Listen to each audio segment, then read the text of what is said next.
welcome back to another great episode of the Better Than Sex Sports Podcast. Of course, you know I am the man on the street. Hey, happy hump day, Pharaoh King. This is the Mad Professor. Long time coming, but I'm back. Just want to go ahead, shout out to Orlando, still here doing big things. Yeah, so this is your first time ever watching our podcast. This is how we always get down. We always got to ask the brothers, how was their day? So, Mad Professor, you've been going for a while. So, how was your day, my brother? Oh man, it was as uneventful as I wanted it to be perfectly honest with you. I've been traveling, came home, went right back to work, busting my ass. So I needed this day just to lie here and do absolutely nothing. Yeah, ain't nothing wrong with that, man. Well, glad to see you back, man. We were shouting you out. People don't be mad the way that you be mad, so they be fucking up your segment. But we glad we might have you pre-tape your That's segment. why it's mine, man. That's why it's mine. I need you to pre-tape your segment, send it to me so I can play the shit. I want somebody to put out that segment from Boondock say snitches. I want the segment pre-tape so I can be able to download it and then go ahead and say it, put that shit out. I got you, man. I got you. All right. Shout out to how was your day, brother? Can't call it, man. Look, listen, bro. I call myself going outside today to get a jump on the grass for the weekend. And the minute my foot hit the grass, I heard thunder. I was like, okay, Lord, I heard you. Let me go on in here, finish dinner, and get on ready for this podcast. It's been one of them days. You know what I'm saying? Right, yeah. We got a first time listener, guys. Looking forward to your show. Dwight Cummings, number 54. Thank you for joining us, man. He's on our Instagram page, so he's checking us out on Instagram. Well, hopefully you be entertained. My man Pharaoh, how was your day, my brother? Shit, man. Today was fine. As you see this picture behind me here, they started tearing down the RFK to put up a new stadium there in DC. So that's good news. Trump isn't involved in anything dealing with the RFK Stadium and the build of the cities. I mean, the stadium in the city. So that's good news. Yeah. Hey, you're too busy trying to round up the blacks and browns in the city to mess with the stadium. So he's doing it. But other than that, man, everything's good. Today's hump day. We're talking sports, especially football, American football. It's gonna be a good day. Come on with it. That, man. As for me, man, my whole week been hell.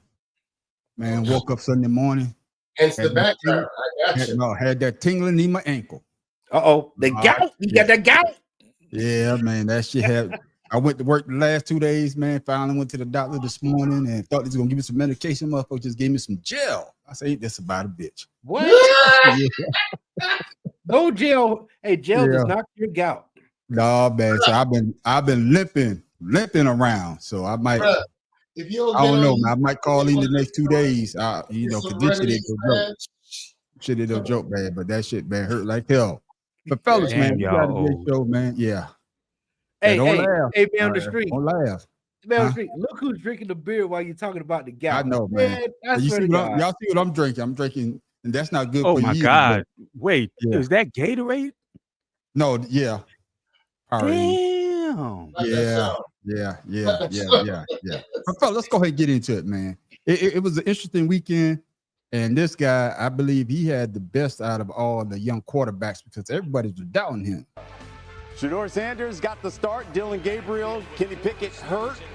First quarter wasn't great. This is 3rd and 9, using his feet, and he's going to run for 10 yards. That's the first down. Keeps the drive moving. Later in the drive, it's 3rd and 12. Sanders, Jamari thrash. But it's short of a first down, so it's 4th down now for the Browns. They go for it on 4th and 1, empty set. Trying to evade, and you know what? He's just got to throw this thing away. So a tough start for Shedeur and the Browns. But the second quarter, he found his rhythm, and it was a primetime performance. 2nd and goal, how about finding Caden Davis for 6? And that was an NFL throw. We're tied up at 7 at this point. Later in the second quarter, 2nd and 12 for the Browns. And watch this throw. He evades. Look at the touch. And Luke Floria with the one-handed catch. Great throw. Even better catch by Floria. Later in the drive, Sanders again sidesteps the rush, and that's another touchdown. And you know what? Even LeBron likes it. He's like, yo, that young king looking good out there. Keep it up. Sanders 14 of 23 for 138 yards, 2 touchdowns. Hey, the Browns win 30-10. Here is Shedeur on his performance. I'm gonna be honest. I wasn't nervous, so I didn't really have too much adrenaline. It was just getting comfortable. That's all it is. Plenty of games before, like I was nervous, but I felt like I knew the answers to the test. So it's like when you feel unprepared, then, you know, when you don't feel like you're ready for the moment. I know I'm ready for the moment. Did I play up to par? No, I don't feel like I did. But overall, the main goal was to win, and that's honestly what we. Yeah, Matt Professor, I'm coming to you first since you've been on for a while. And the question goes like this. Excuse me, fellas. Did Shedeur Sanders prove he should be a first rounder pick after this one game in the preseason? No, I mean, why would he? Here's the thing, and I knew this was going to come up, but my thing that I watched some of that game. I mean, I was in the middle of traveling while the game was on, so I did catch, but I was able to catch a little of it. He didn't see success until the second and third string came in. So, you know, against the starters, he looked like a rookie. And here's the thing: the contrast in the NFL. You can't win a Super Bowl from your first preseason game, but you can lose one depending upon the outcome of that game, and especially as far as injuries go. Yeah. But let's temper. He's the next big thing until we see him actually win the starting job, until we see him 6 to 8 weeks into the regular season. Let's temper all of this excitement about it, because again, we all said he could have been a first round pick. I said I wouldn't have chose him in the first round. I'd have probably got him second or third. But let's just temper all of the excitement over this one single performance. All right, I got you. Guys, what's your thoughts on that, on Pharaoh King? It doesn't matter when you pick, just how you play the game. No, you know what I mean? I see a lot of quarterbacks, and we're gonna talk about Tom Brady. Damn near last pick, win 7 Super Bowls, go to 10. So to me, as far as I'm concerned, it doesn't matter when you pick. Is you gotta take the moment, embrace it, do what you can with it, and then move on from it. And that's what he did. And you know, the media is trying to put it, or you know, trying to make it seem like he's a bust. I know that's what they want to do, but he's a Sanders, so he's going to be all right. He's going to prevail, and he's going to move forward. They got 6 quarterbacks on the Browns. That's crazy, right? 6. They just added Tyler Huntley. Why? You see what I'm saying? So obviously, that's a person that don't know how to play fantasy. But with that being said, why do you have 6 quarterbacks that you're trying to choose from? And Pickett is hurt. Why you got him? You have Deshaun Watson. We already know his situation. You got an old ass Joe Flacco who had 1 Super Bowl. And you got a Gabriel guy that needs to prove himself. What are we talking about here? You know, it doesn't make any sense. So he'll be okay. Yeah.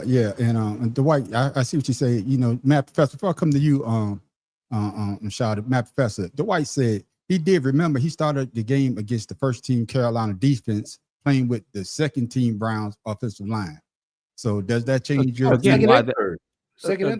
while that's true, again, I'm not impressed in a preseason game. The only thing you come out of in a preseason game is you don't want to take an injury. That's it. Honestly, by your first preseason game, you normally know who your 53 is going to be. You just have to go through the motions of 53. So the fact, like I said, the fact that he was okay against in preseason, I don't give no credence to preseason at all. I never have. I never will. Only because the only thing that pisses me off about preseason is the fact that you pay regular season ticket prices to see people who not going to be on the team or probably not in the league. So again, yes, it's exciting. He played well. Let's calm this shit down. Man, I didn't watch no games. I don't give a shit. I got you. I got you. What your thoughts, Shotty? Well, I'm a huge Shedeur Sanders fan. I'm a Sanders family groupie, daggone it. So let me tell you like this right now, bro. Everything that was said has some validity to it. You know what I'm saying? But at the same token, this is the NFL. And for what the media themselves set up and what they've been putting out there concerning him, as to why we're having this What's up, conversation, they're trying to flip it in the other words and make us feel as though, oh shoot, we gave him too much daggone credit. Yeah, but if you look at the stats as far as quarterbacks coming into the league and have anything to do, any kind of daggone glimmer in preseason, especially preseason, the third preseason game, you're pretty much locked in. So I don't understand why people, as Bad Professor might say, you're giving so much credence to it or not. He looked like how he should look. I mean, this is the NFL. That's how he's supposed to look. Yeah, I think he looked. But I wouldn't jump out the window or nothing like that, as Pharaoh King said as well. We've had plenty of quarterbacks that are Hall of Famers that never got picked in the first round. So yeah, I think he proved the point that he could play in the league. I'm just saying, with the way that he handled it, I think that he handled it very well, especially when at the end there on Math Professor, when they asked him what he graded himself as, he said a C+, because he said, he could get better. And then you hear things like that, I find it hard to believe that he was go into those meetings and be braggadocious, and that's the way that dropped so far. And that's the part I mean about he should have been a first round draft pick. The hype was there, the talent is there, but they say his attitude is basically what caused him to drop so far. And listen to him talk after and say, hey, I could have did better. That shows that this is a mature man that the media basically shitted on him. Well, excuse me. It's easy to be mature when you've been humbled. And that's kind of the thing. You say that about him now because he fell from top 5 pick to number whatever it was in the 7th round. I mean 6th round, 5th round rather. I'm sorry. Was it the 5th round? 5th round. Yeah, fifth round. So it's easy to be humble now because they're being drafted that low. There's very little expectation. So you can go ahead and say, yes, I grade myself on a curve. But again, when you've been kicked in the dick by somebody, I mean, you have no choice but to come out and be humble as hell. That's the problem we have with our politics now, is some politicians believe they're better than they are when they've been humbled more than once, and humbled in a huge way. He was humbled in a very massive way. I mean, they had the camera in this kid's face from the time his season ended at Colorado until he was finally drafted on day 3. So, I mean, like I said, I respect him. I respect his grading himself like that. But it's what I would have expected nothing less of him, to be honest with you. Yeah, I mean, that's a lot, bro. But I mean, that's a lot you have to get off of your chest. But the fact of the matter still remains. He went out there and performed at the metrics that each and every one of them have all put out there, and he's exceeded that. So to say that he's been humbled, in what way? What has he not done to prove to you that he's a quarterback? What has he done? Again, if let's say this, Shada. Let's say you coming out of high school, you were voted most likely to succeed. You had all the drive in the world to succeed. You had all the success in the world to succeed, and you end up being a janitor. So you're humbled, especially if you're a janitor back at your old high school, where some of your classmates are now teachers, millionaires, and leaders of industry. The fact of the matter is, he was supposed to be a top 5 pick. In his own mind, he was the number 1 pick. In his dad's mind, he was the number 1 pick, but he fell all the way until the 5th round. That is humbling. I don't give a damn how you look at it. That's like saying my point is he graded himself on a curve because he needed to. He couldn't come out and say, oh yeah, that was an A+. that was an A+ performance, and all of a sudden him being arrogant comes up again. He's worked his ass off to get rid of that by showing up early at training camp practice, by leaving late, by running drills that he as a quarterback should be running, and doing it the way he should. But so there's a tightrope he has to play. He can't come out pounding his chest and saying, yeah, he was the best thing on the field. He clearly wasn't, but he has to play the game now. I got you. Farrell, your thoughts? My thoughts is everybody's talking about this man. His father is a Hall of Fame player. But we're grading him just like Bronny, when Bronny joined, the NBA. His father is going to be Hall of Fame. They're falling Hall of Fame fathers. Yeah. And we're grading them. Went out, Farrell. Like they're supposed to be Hall of Fame material starting off. Ooh, that went out. So I understand what everybody's saying. The man is doing what he can do with what he has and what he's allowed to do. And I'm saying, in my eyes, to be in the limelight your whole life, to be on a TV show, they have 3 starts at one of the HBCU, and then going to Colorado, and being having the type of personnel around him, especially the coach. I mean, like Jeff Blake, Tom Brady, a couple other good quarterbacks to help you. That's a lot of pressure as far as I'm concerned. So yeah, he's going to be humble. He got to be humble, because at the end of the day, he'll be the one that falls further than anybody else that gets drafted, because they're not with the Hall of Fame fathers. So that's how I look at it. And wherever the host went, he always disappearing in the middle of the damn show. It's like every week he disappears. That's kind of my point. He had all those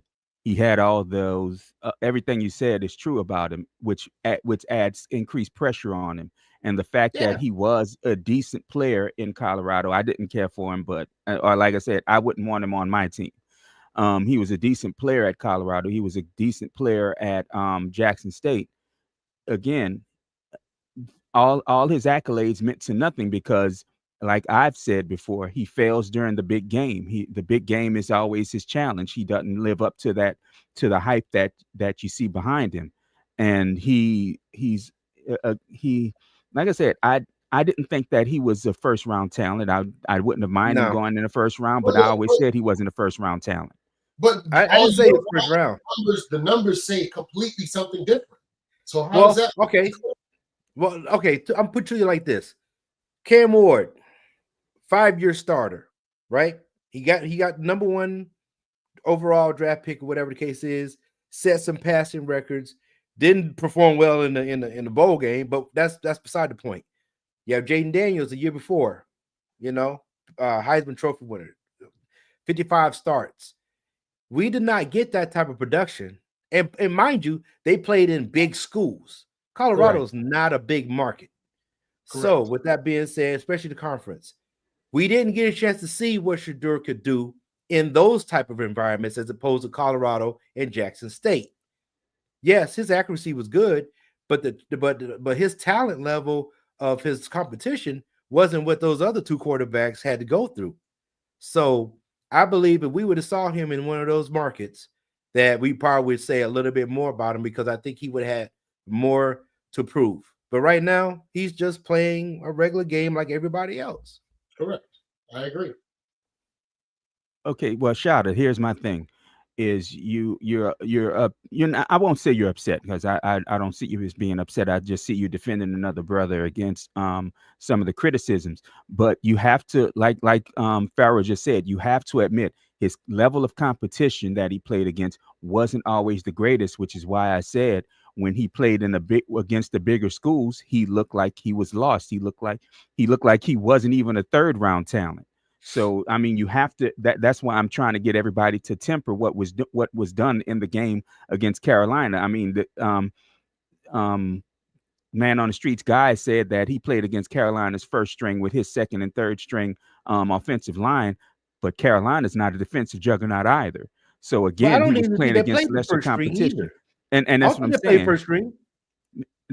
That's why I'm bringing it up. He had success when he started playing against their definite 2nd and 3rd string defense. So I mean, I said it before. I hope the guy has all the success in the world. I really do. But yeah. from what I've seen, I'm not going to hold my breath for it. I'm not discounting that. I'm not discounting that. But my thing is, when you put the measuring stick against all the other competition over the weekend that were big names in the draft that should have performed, he outperformed all of them as far as all the check marks is concerned. The experts say so. So, and I watched the entire game. And yes, in the first half, you're expected to feel that way in the first half. You're playing in the NFL game, whether it's preseason or not. Everybody on the other side is trying to go to make the team as well. So he got to perform just like anybody else. But when he came, the adjustments that you saw him make from the first quarter to the second quarter at an NFL level and keep it there, he could do something with that. That's all I'm saying. But as far as him, No, we're not saying that. I didn't say that. None of us said. Yeah, that's what I'm saying. None of us would say that. Yeah, none of us would say that that's not a possibility. But that's the issue is.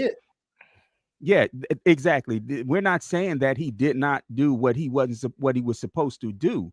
As a quarterback, you're the most important player on the field at any one time. You're the most important. What we're saying is everybody who's all excited and saying, see, Mel Kiper was right, he was a first round pick, need to start tempering back some of that because again, preseason, This is preseason. Hell, you have my team, one of the quarterbacks on my team saying they played scared, which is why they played like shit the other day. So and that's what happens in the preseason. They're not out there throwing the whole goddamn playbook for him to use. They're giving him a couple plays. So, again, we need to temper back some of this and see what becomes of Shedeur Sanders in his first year as a starter, all the way through his career. If he's ever a starter more than a couple years, we need to temper some of that with that, man. If you're gonna come with that, then in his defense, when he did what he did this year at Colorado, the last 2 years of Colorado, they put him on that pedestal. He didn't do it. He don't have a choice of which game he gonna get to pick and choose that he could play. And yes, he got bad games, but at the same token, did he not lead that? What's the last time Colorado football? Well, what was it? Slash. Here's my thing. Okay, there was a reason he went to play for Colorado. Yeah. Take away Deion Sanders. Take away Deion Sanders in this whole fact, because this is why we're talking about it. It's because this is his son. Take away Deion Sanders. We don't know Shedeur Sanders. Okay, just take it away. Did he play any different than any other quarterback that we watched in college? Because Caleb Williams was supposed to be the man. Right. Cam Moore was supposed to be the man. Right.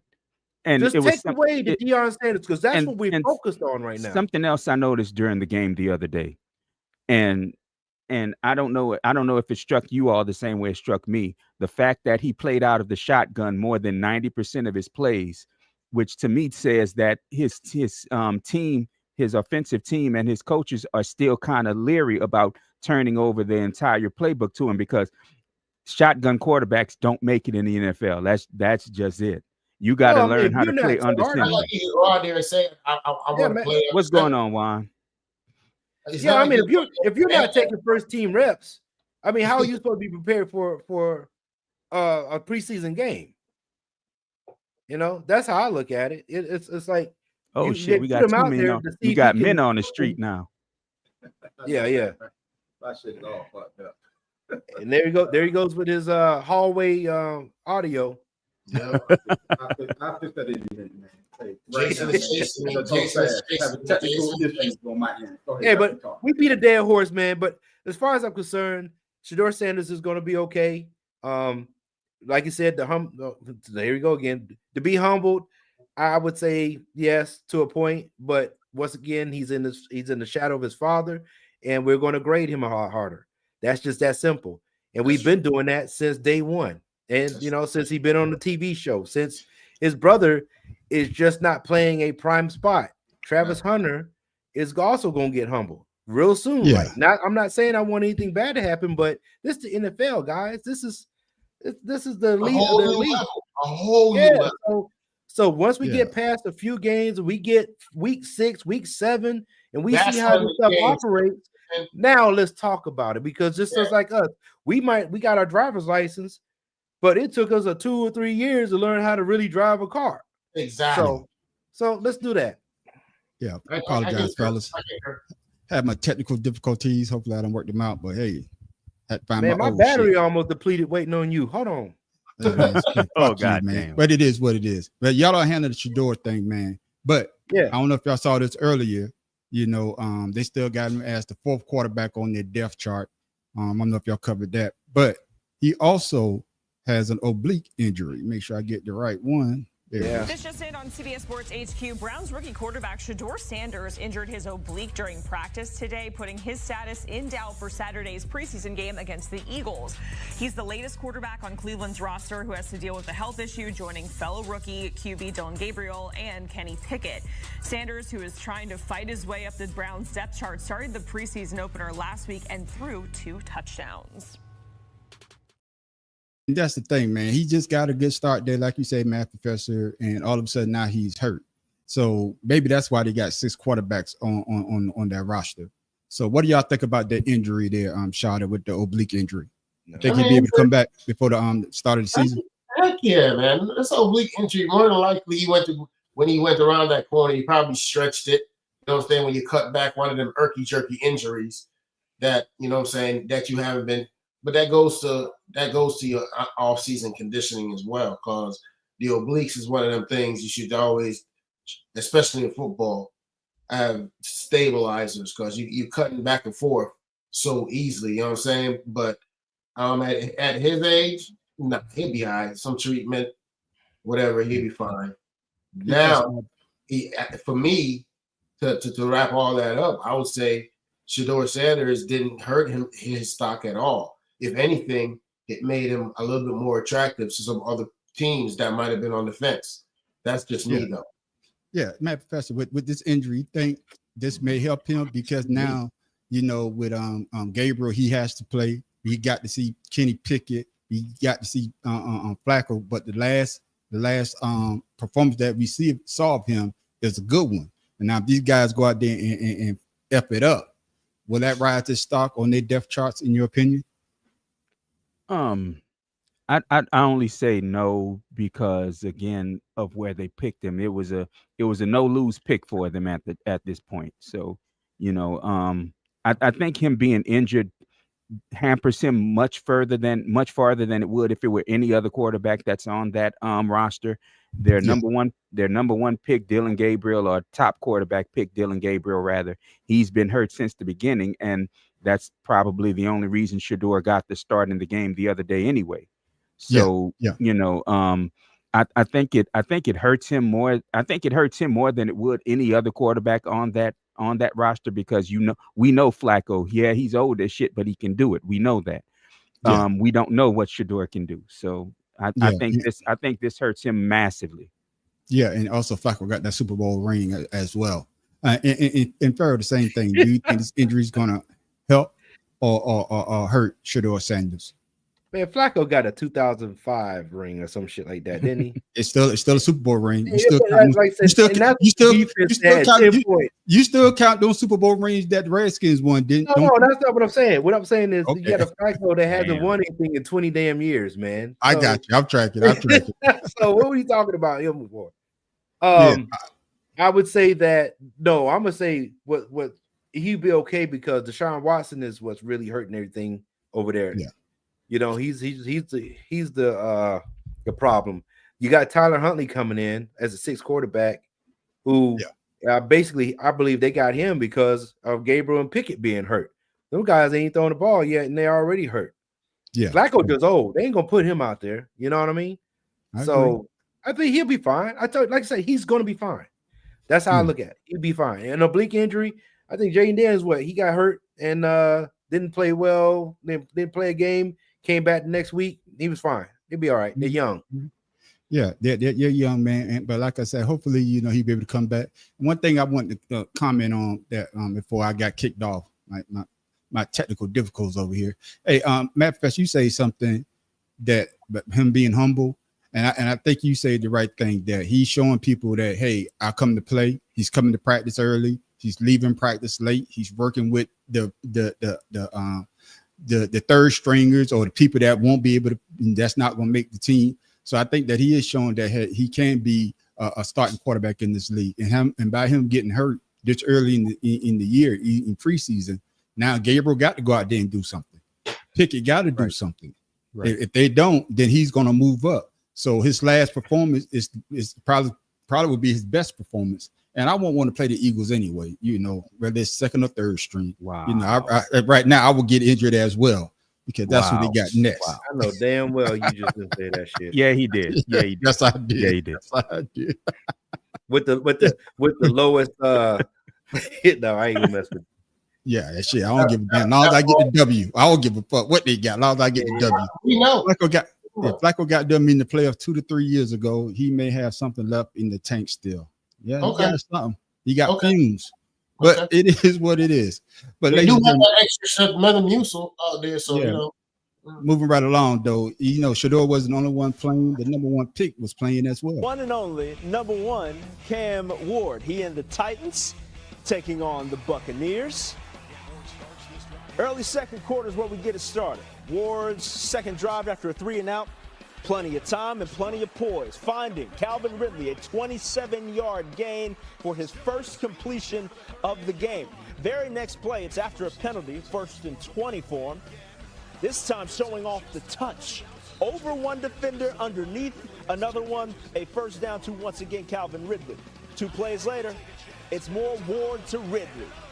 13-yard gain on 3 targets. He was 3 for 3 to the veteran wideout. First down, Titans. Later in the drive, it's 3rd and 9. Money down. This time finding Chigokonku for the stick at the sticks for a first down. And then 3 plays later, Tyler Lockett on the receiving end. 2nd and goal now. Tony Pollard does the dirty work. Titans would lose, though. I feel good operation-wise. We really didn't have any MAs. I think the biggest thing was just us being able to play in a real game atmosphere together, getting the vibe of each other, and then playing together like we did. Not really too different from college. It's just more being, I would say, alerted on 3rd downs, just the cans that you can get to in Coach Callahan's offense, and then just getting the ball out when it needs to be out. I got to maximize my drives. I had a 3-and-out in the first quarter, and that was all we did. So just maximizing my drives and, just trying to continuously move the chains. You got to be able to get a defensive break. Hey, and I'm coming to you for your former Miami Hurricane right there.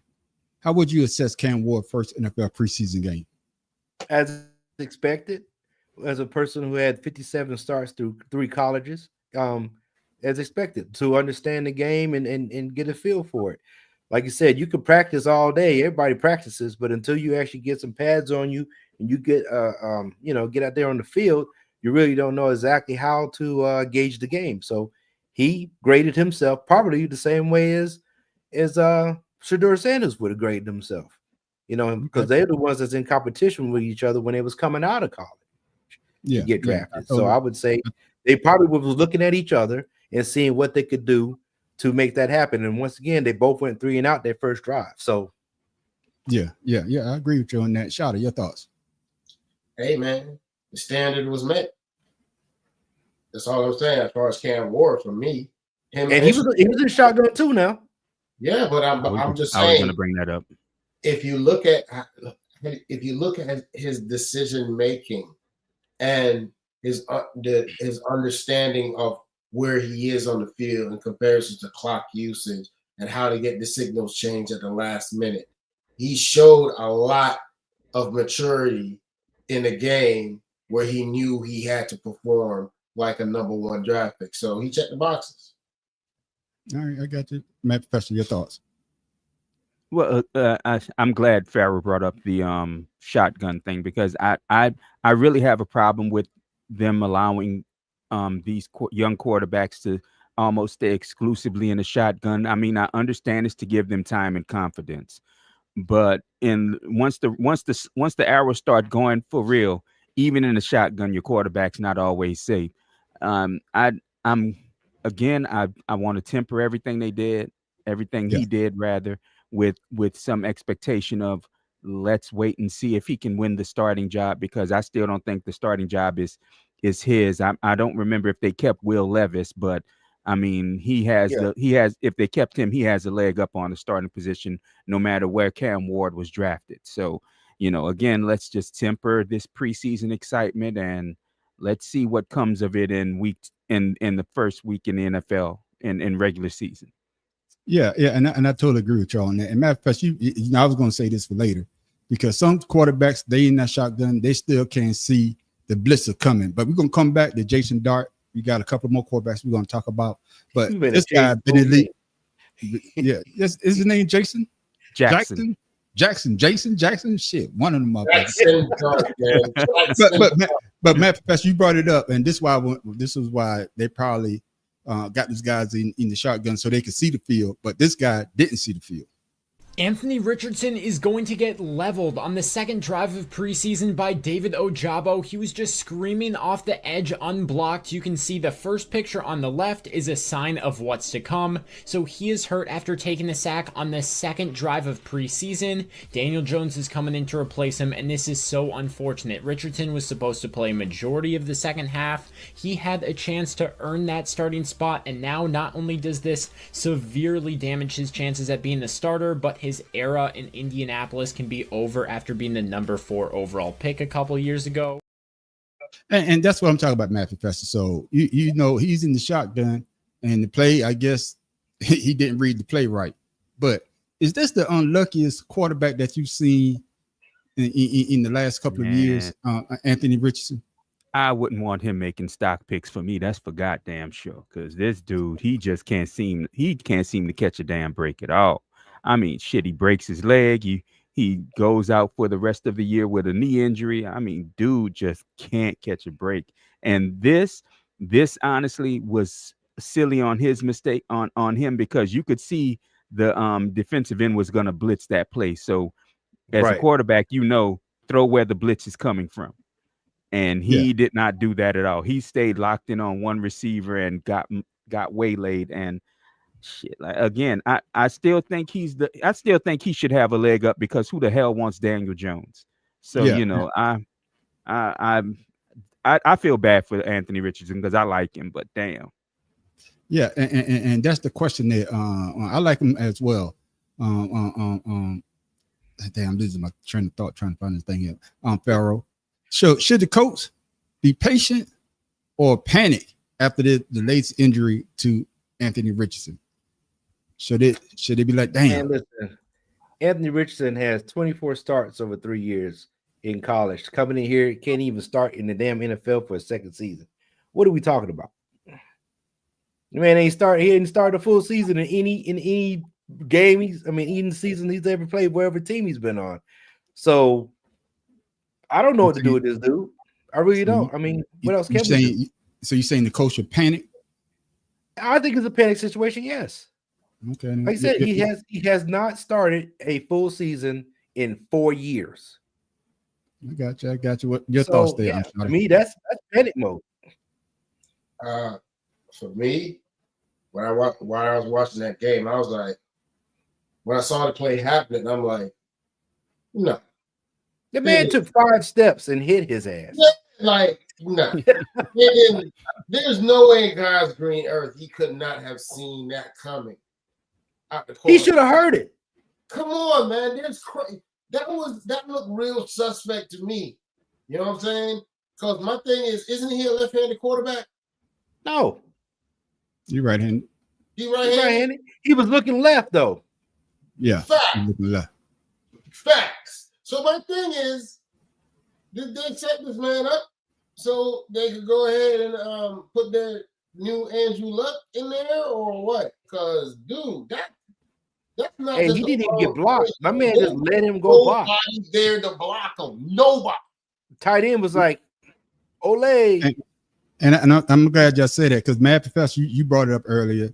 and y'all, everybody is bringing up that the tight end and the running, there was no running back, and the guy was a free blitzer. But everybody's basically saying that it is Anthony Richardson's fault, the reason why he got hurt. Joe, Anthony Richardson was injured. Anthony Richardson was injured on the Colts' second drive. He dislocated a pinky on his throwing hand.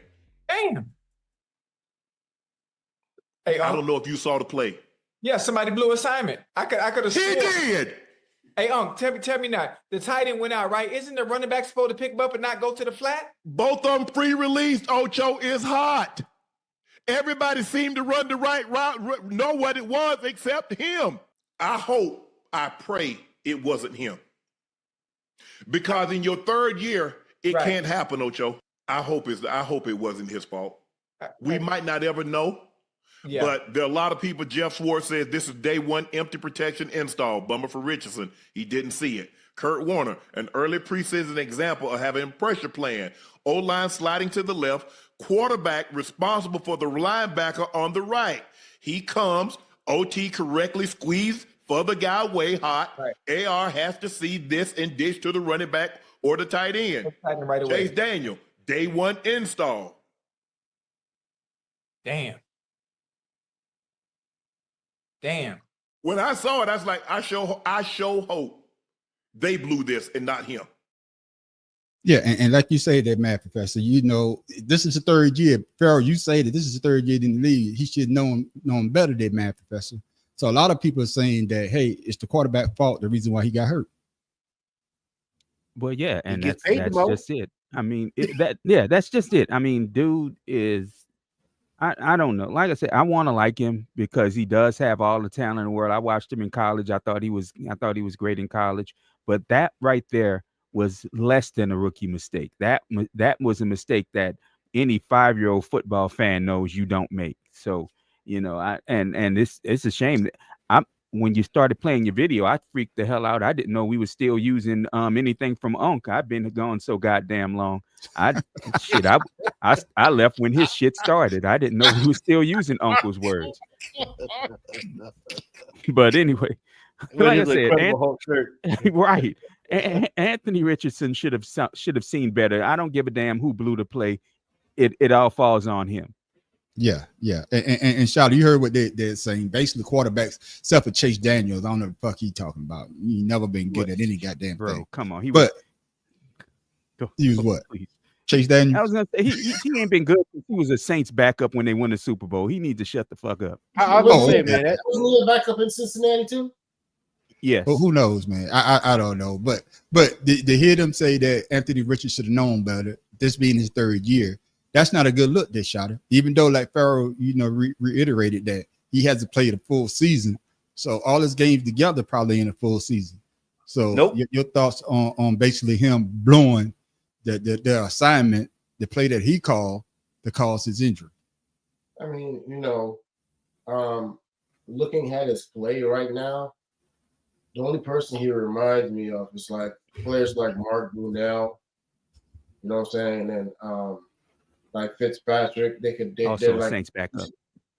Yeah, you know, those kind of guys that could come in for a couple of years and they might help your team do something and then slowly fade away in the background. It's like, oh, he still play football? That's what his career. That's what his career is. The trajectory it is taking right now. Yeah, like, yeah. He need to. I don't know what he's doing.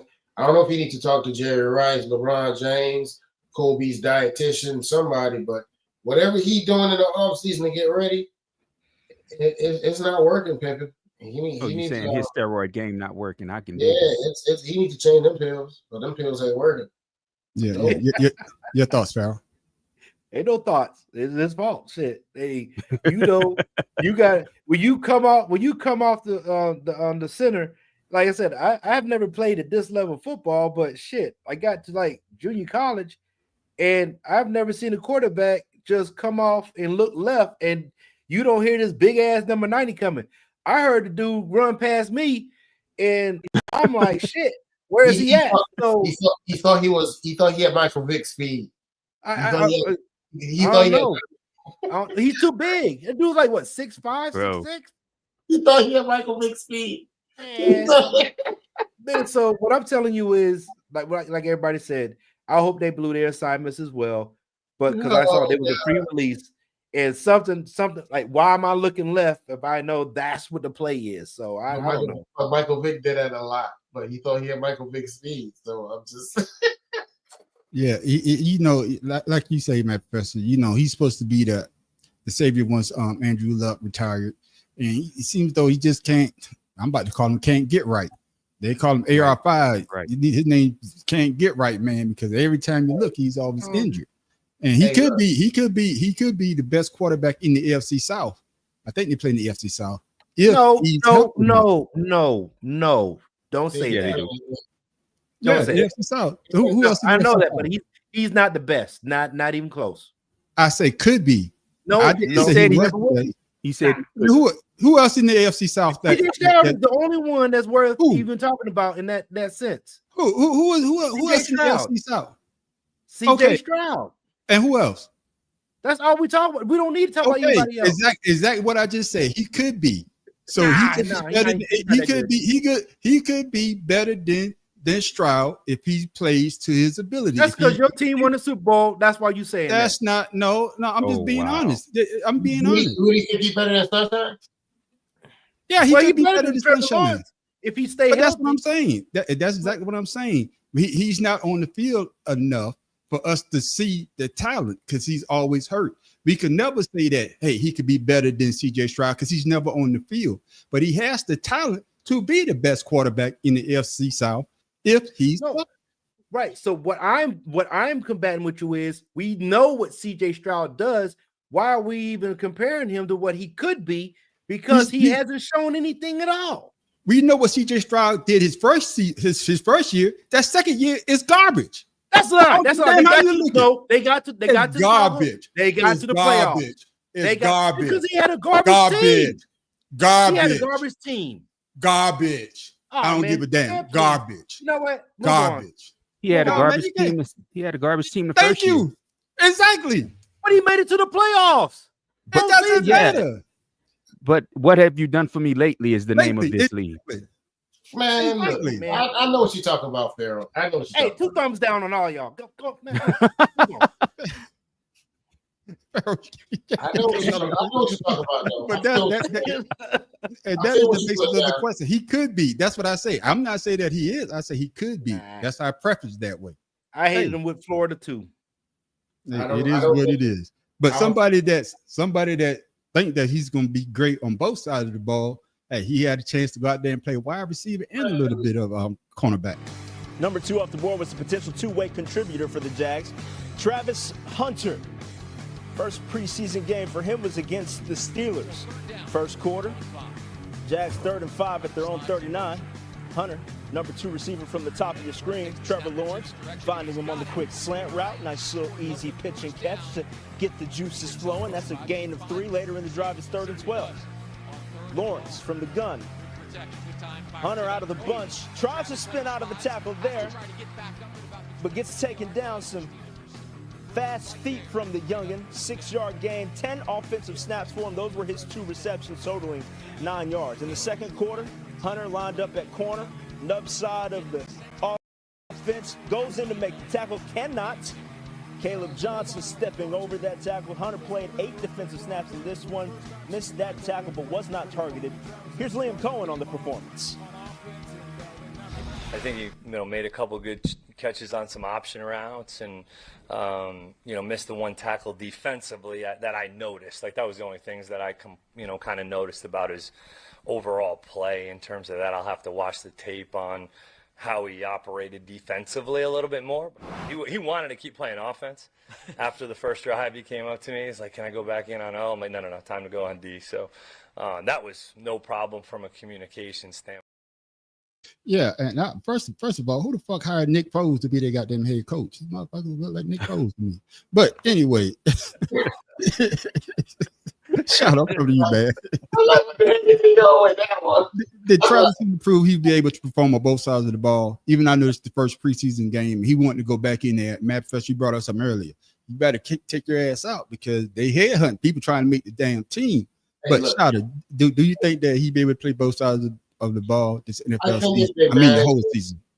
he if they manage it right, he might get some snaps on both sides of the ball, depending on how the game is going and how the offensive line and defensive line is holding up.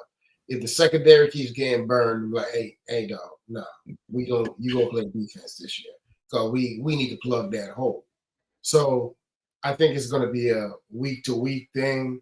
They're going to have some couple plays in their form, but for the most part, seeing what they have right now with Trevor Lawrence's performance the last 2 years, he gonna need as many hands out there to his receivers to catch the ball as possible because he need to go ahead and get some control under that daggone thing because he's been throwing it to the opposite team too often, Pippen, too often. I got you. What about you, Pharaoh? Did he prove that he could play both sides of the ball? Even though this is the first preseason game, did he show you anything? Nah, nothing really. Same thing in college. I would say that he needs to really understand where the yardsticks is because everything he was cutting short to make those first downs. So really, he needs to really work on that, and he need to get some better cleats because why are you slipping on damn turf? You know, his feet move so fast, dog. That's that road runner joint. But that's that Turner dude. Remember him to play for the Falcons? He would trip himself up. He was so fast. I would say no. No, it wasn't impressive to me. Especially he looked like Dion on that damn defensive tackle though. So I will give him that. Yeah, and that's true. Now I'm not even arguing with him on that one. That's true. Yeah, Matt Professor, you brought it up. He wanted to go out there and play, and he's trying to come across that middle. Somebody's trying to make that damn team. They're gonna clean his clock. But did he show you anything that he could play both sides of the ball? Not from excuse me, not from game one of preseason. And I'm glad Joe brought it up because I was damn sure about to. You have players that play two ways, and most of the time these are big frame guys. I mean, Dion wasn't huge, but Dion was tall. He was lanky. Yeah. Lanky rather. Dion was a big quarterback for when he played. Yeah, and that's my point. Travis Hunter is small for an NFL cornerback, and he's damn sure small for an NFL wide receiver. And the running back when he came off the edge and tried to go at that running back showed his lack of size is going to be an issue for him as a cornerback in the NFL. That's why I said he should focus on one side of the ball and not the other. Let that two-way player dream go. Because he's going to get his ass worn out in the NFL, taking these NFL hits, running after these faster NFL wide receivers the entire game. He's not going to be playing no 90 plays a game in the NFL like he did in college. It's just not going to happen. Now, mind you, imagine him playing against if Derrick Henry was still in the South. Right. Yeah. Yeah. 2 games a year, man. Come on. Yeah. The only thing I agree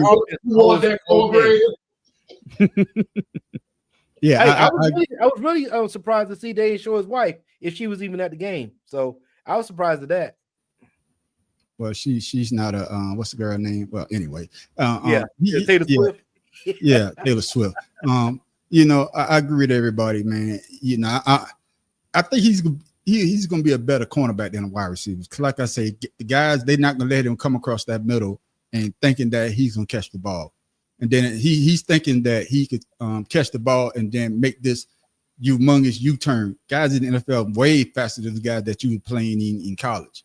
So they're just as fast as you are. So he needs to learn how to play wide receiver better than what he has shown me the last couple of seasons. Go ahead.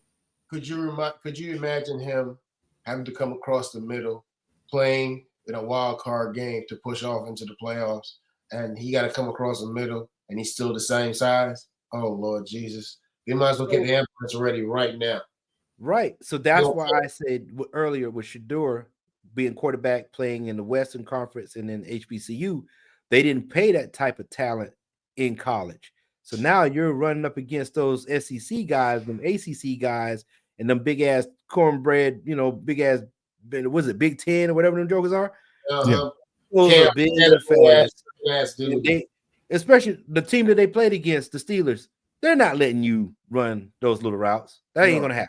So yeah, but you like gotta, I think to put them on offense, you need to know what team you're playing if they have that inside type of coverage. If they do or don't, Yeah, That's when you put him in.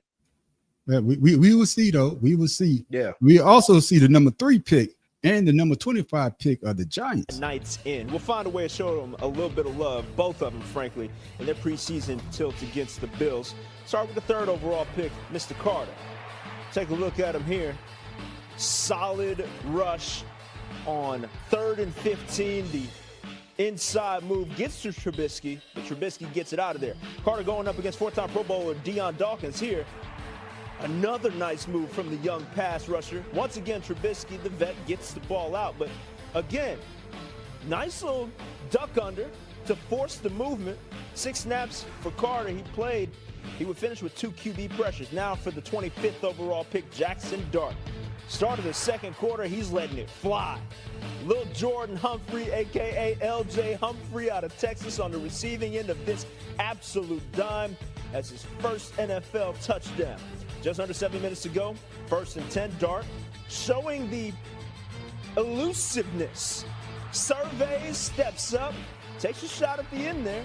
12 of 19, 154 yards with that touchdown. And coming back to you, Matt Professor, your thoughts on the 3rd overall pick? He showed that he has to move. Then talk a little bit about what's his name, Jackson Jackson. Jackson Dart. I'll fuck his name all the way up. And what he showed you in the preseason. But I think Carter going to be a beast. I'll start with Jackson Dart because I watched him play against LSU for 3 years, and even though they lost every game, he wore LSU's ass out. And LSU at those times didn't have the greatest of defenses, but he can play against a fast, aggressive defense. So let's not take nothing away from Mr. Dart. And he can make a throw. And I'm glad he threw that one to Lil Jordan Humphreys. I was kind of mad when the Saints got rid of him a couple years ago. But again, preseason, let's slow it down. Let's slow down a little bit. And as far as the defender, that defensive guy, Carter. Whose name? Carter. Yeah. He did what he's supposed to do against a 2nd-string offensive lineman. I mean, come on now. He going after Mitchell Trubisky, who was a statue. So that would concern me a little bit that he let Trubisky spin his way out of a sack. That's terrible. That shit shouldn't have happened. No, but a slow ass spin too. Exactly. But so like I said, I of the 2 of them, I'll say the biggest impact will be Jackson Dart, only because the Giants don't have another starting quarterback anyway. So it's his team or no team. Oh, so you just say Russell Wilson and Winston ain't shit. Ain't shit. I'm sorry. I like them both, but right now, Jameis Winston, I like a lot, but this is 3rd team in 3 years. Bro, let's call it what it is. Over king. Let's call it what it is. I got man. Crab claws, legs, crab legs. Get it? Crab legs. He just talked about. He hit the crossbar so they can go to Bible study. Let's be fair. Let's be fair. Before he got hurt, when he was with the Saints, he was one of the best He was looking like one of the best quarterbacks in the league, and he only had 1 turnover in those 3 games.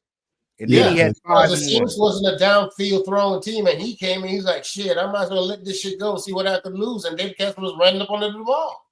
But when he had to go settle down and hit that, now let's be real. Every receiver runs up under a deep ball, so let's not act like the quarterbacks are always pinpoint on that. But I'm just saying though, for him to throw it that deep. But we're talking about Jackson Dart. Let's not go off on James. We're talking about Jackson. We get James another time. I ain't giving him no time. Your thoughts on their 3rd pick, Abdul Carter, and of course on Dart. Who, me? Yeah, Farrell. Carter, he'll learn the game. He's just like like Michael Parsons. He'll learn the game eventually.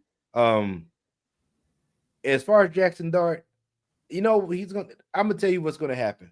Because they did not pick Shedeur Sanders, which I think the New York Giants will never do. They'll start a black quarterback, but they ain't never gonna draft one.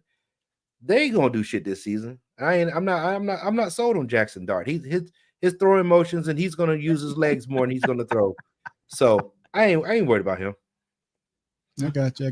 Before Shada Right. answers, I want to answer Joe why you didn't show the kicker booting a 70-yard kick for Jacksonville. It's a kicker and it's preseason. Joe, who gives a shit? Yeah, And Joe. that didn't even count. Who gives a damn? Yeah, Joe, and I got that in a later segment. Thanks for looking at my notes and jumping. Shit, now I don't even got to play the segment now. Shit, y'all gotta watch it. Y'all gotta watch it because I done made the motherfucker. But that's why, Joe. Throwing gasoline on the fire and stuff, Joe. Settle down. Yeah. What about you, Shada? Your thoughts on Abdul Carter, the number 3 pick, and Jackson Dart? I feel the same way as everybody else. Look, this is the New York Giants. Okay. New York Giants. They just.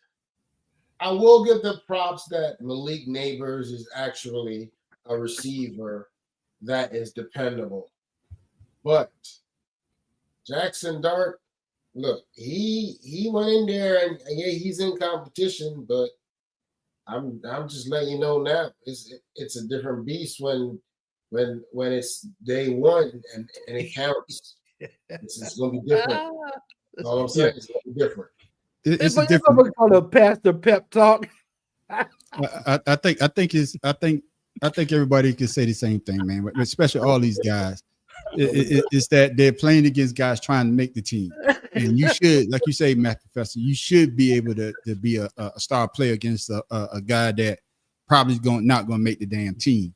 It's basically when we going to how they going to look when they play. I guess the third game. How many play? 3, right? 3. Yeah, 3. When the starters are in there, then we be able to see how. Well, no, starters not going to be in game 3. This week 2 will be the last time you see starters. Okay, well, I want to see how, especially Abdul Carter, how he handles the number 1. Those big guys on the offensive line. Will he have that type of success? He has the talent. He has the ability to do it. But with Dart, Russell, I think he's going to get the starting job. Then he might be number 2. Winston's going to be number 3. So it's going to be interesting because I think Russell Wilson still got something he wants to prove that, hey, I'm better than what people say that I am. Dart, he wants to get in there, but like y'all say, it's just the first preseason game, and we don't know how he's going to handle the pressure. What they say, pressure bust pipe. Or make diamonds. Well, make diamonds. I mean, he's in the big market too in New York, so I mean that's even more pressure. Oh yeah. Sean, we don't have your video, man. I tried to get the video your quarterback, but they didn't. For some reason won't come up. So, what are your thoughts on your quarterback? What's his name? Shot. What are your thoughts, man? You think y'all should have picked Shador, or you think they got it right? What are you talking about? The quarterback from the Saints, the rookie quarterback, Shite. What's his name? You talking to Shada? That's my team. That's his team. What I say. That's what I say. I didn't say it. His name is Shot. What's his name? Tyler Shuck. Okay, I'm calling Shot. I'm not talking to you. Yeah, I'm talking to Shut. What? But he shut some shit up because, god damn it, I was like, shit. That pick 6 didn't look too good. So defend your boy, man. Why would I feel the need to defend him? I didn't like the pick. Why would I defend this? I didn't like the pick at all. I told y'all I didn't like Tyler. I didn't believe in drafting a 26-year-old in the fucking first round as your quarterback, or second round rather as your quarterback. The first round pick, Banks, was a beast. He didn't let nothing happen to nobody while he was on the field. But as far as the quarterback, man, I told y'all going into this preseason, unless the Saints pick somebody up, they don't have a quarterback that's going to help them do a damn thing. And I kind of like Spencer Rattler a little. I don't like. I said Tyler Shuck looks the role of a quarterback. I mean, dude is 220 pounds, 6'5". He looks a quarterback. So that's probably one of the reasons they picked him. That in his maturity. That picks all the media here in New Orleans is saying, man, he gave Spencer Rattler a run for his money. I think he should be the starter. He threw a touchdown. He threw 2 touchdowns. He threw one to the wrong goddamn team as his first touchdown. Calm the hell on, man.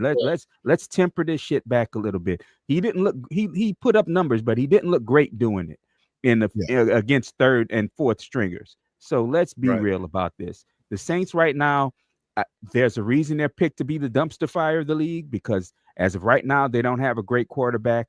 or they don't have a serviceable quarterback at best. I'm not impressed. I don't care. Like I said, I didn't like the dude anyway. Don't they still got money tied up in the big contracts they gave today? Michael Thomas and all Michael them. Thomas still, fucking Drew Brees still. Oh my God. The Saints have almost 50 million in dead money. And not 50, about 35, 40 million in dead money at this point. Man. So it's pathetic, man. Come on. Yeah. And I don't know, Farrell, if you consider. I still don't want Kirk Cousins. What? I still don't want Kirk Cousins. Yeah. Oh, nobody does.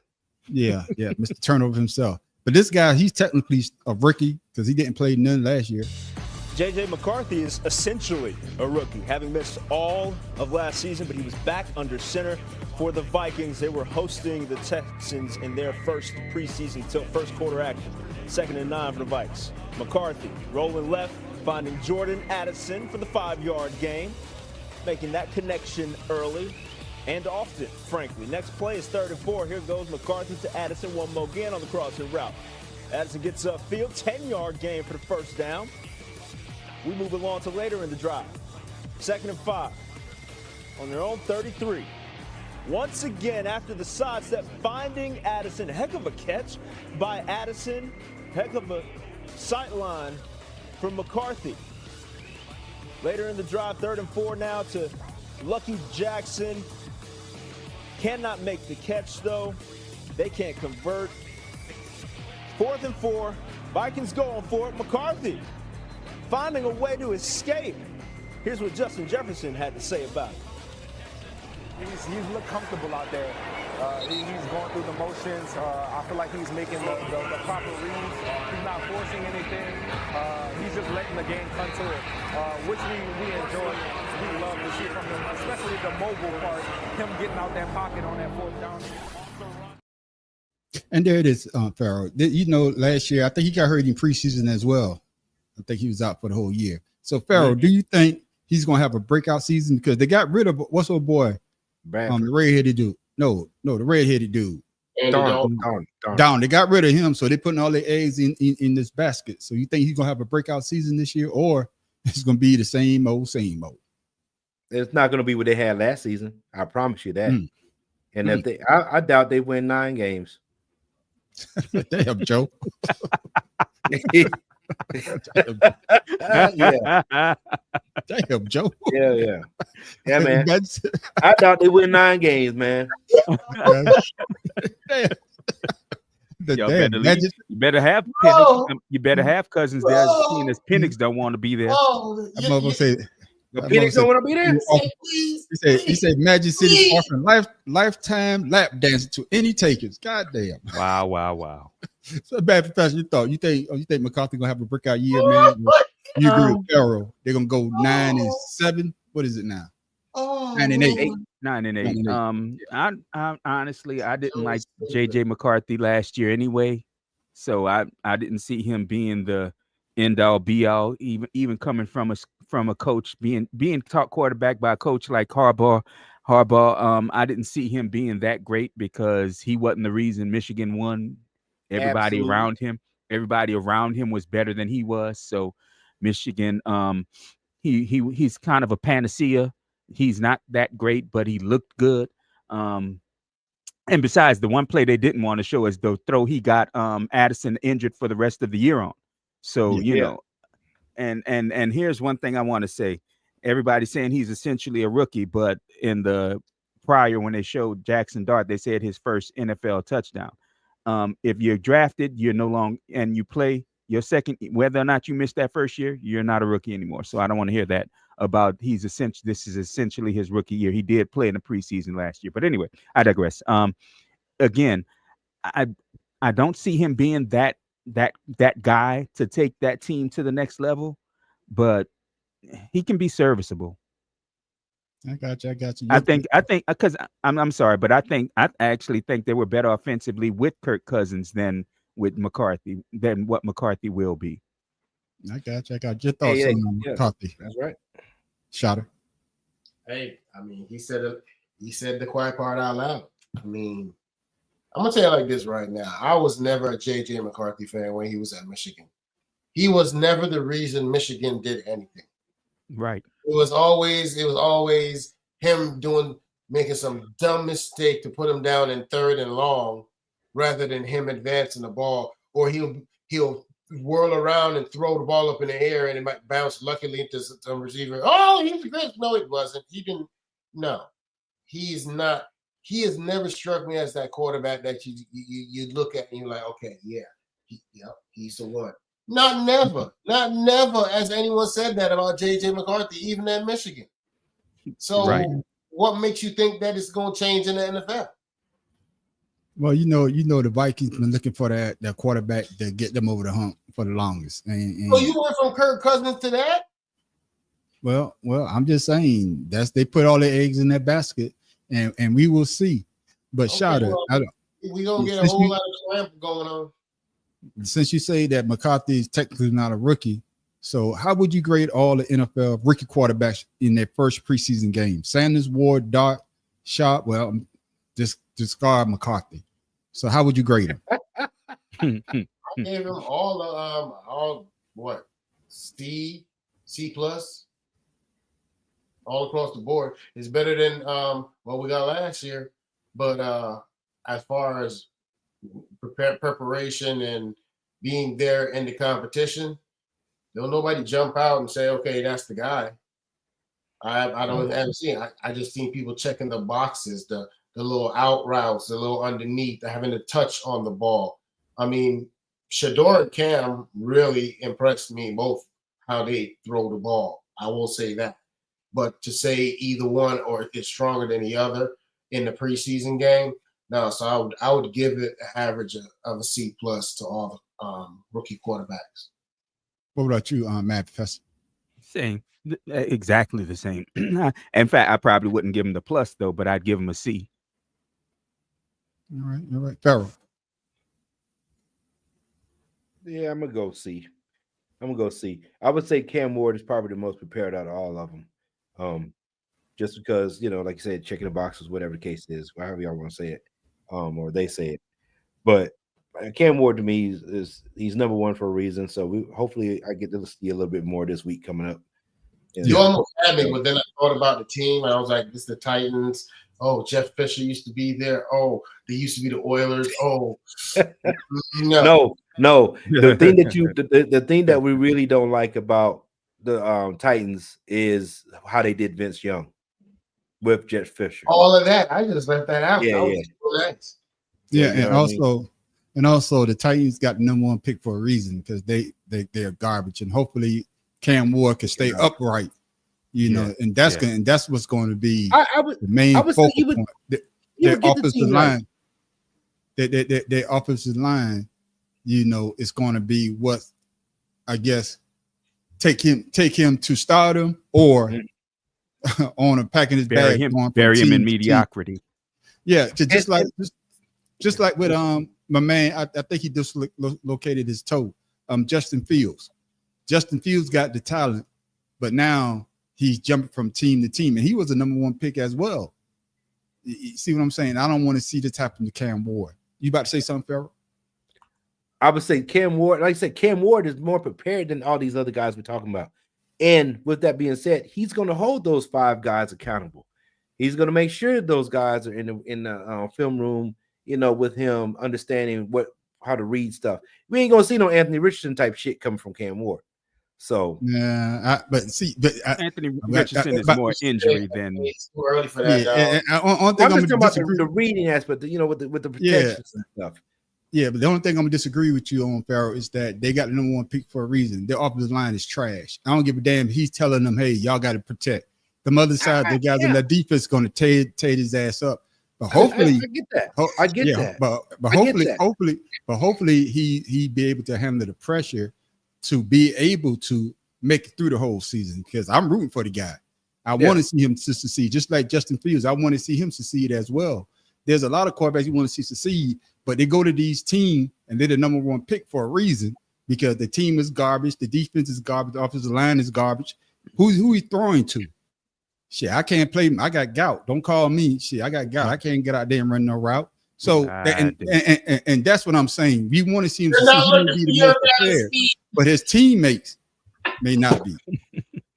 No, and I understand that. So what I'm saying to that is, we look back at Caleb Williams. We're gonna go back next year to a guy that got 60-something times he got sacked or whatever the case was. Yeah. Did you hold those 5 guys accountable? Is your leadership there for them to be accountable? No, that's what I'm talking about. You know, the dumb shit. You saw how the season went. No, I'm gonna say I know they went 17 games where he was running for his life. That's what I'm saying. Are you going to hold them accountable week to week to week to where they get better? Because it looked like they got worse throughout the season. That's what I'm saying. And who's the head coach? I'm saying head coach for the Cam Ward Titans has a different mentality, and hopefully those guys gel faster than what we saw Caleb Williams go through. That's all I'm saying. Who's the head coach of the Titans? That white guy. Yeah, that white guy. Exactly. So we will see what type of year he has. And speaking about head coaches, fellas, I want to know, you think this guy could ever coach in the NFL again? The Nevada Supreme Court has sided with former Raiders coach John Gruden in his lawsuit alleging the NFL leaked damaging emails containing racist, sexist, and anti-gay comments before Gruden was resigned from the team in 2021. Justices didn't determine whether the league leaked the emails to the media. However, it did find that the NFL's decision to force Gruden's complaint into arbitration proceedings that were overseen by the target of Gruden's lawsuit, Commissioner Roger Goodell, unconscionable. Yeah, so basically he won his suit against the NFL, and he basically saying that somebody snitched on him. But why was he the only one to get snitched on? Because he's basically saying it's a lot of things like that going on in the NFL, but basically I'm the scapegoat. So, Matt Professor, do you think he will ever get another coaching job? Because, hey, we are the country of second chances. Well, only when you're white. But anyway, I digress. No, because here's the thing. Right there, that's not my motion right there. Here's the thing. You mad you got ratted on for doing something stupid and wrong? I mean, I don't get the lawsuit, to be perfectly honest with you. I mean, I get it. He's trying to clear his name, but the one thing he didn't do was say, I didn't say none of this shit. So why is it that because it came out, I don't give a shit who leaked it out. It needed to be out.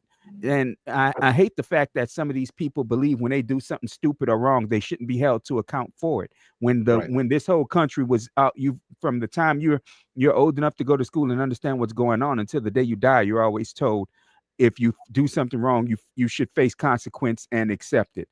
Exactly. Only here in this country does a certain member of the population get to do something wrong and then sue over that shit being outed.